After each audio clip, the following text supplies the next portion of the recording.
All right, back here on Bill's Cougar. Shock loosened up here. It's undone at the top and down here at the bottom. I'm gonna go finish off the other side of the greasy mess. Get this handled. Oh yeah. Yep, undo the two nuts on the bottom. Get that done. I'm gonna undo the bolt here on the lower control arm, get that out of the way.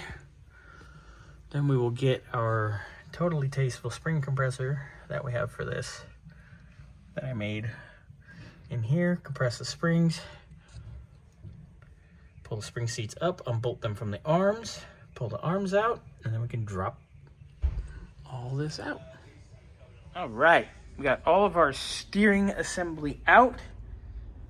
Yeah, it's hanging from the pump there. That's okay. We're gonna basically just cut that wire that we have holding that up, and the whole thing's gonna just drop out. And that's everything.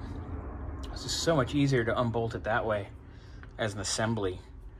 So now that that's out, I am gonna pull this lower arm off real fast, and then we'll get our shocks out, and our springs out, and our upper arms out.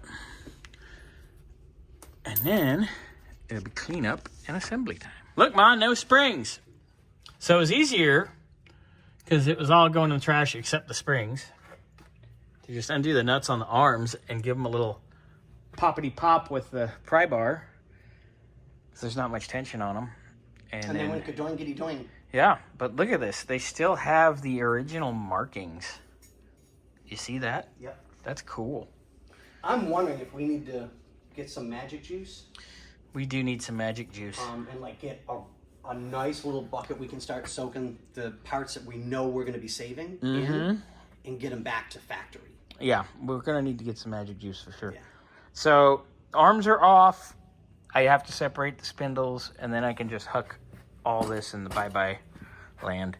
So if we're got no arms, what are we going to call them, Bob? Oh my God. Lieutenant Dan, you ain't got no legs. So what do you call a guy with no arms and no legs? Hanging on the wall. Oh, Jesus. Art. Oh. And with that... Oh, that was bad, but I loved it.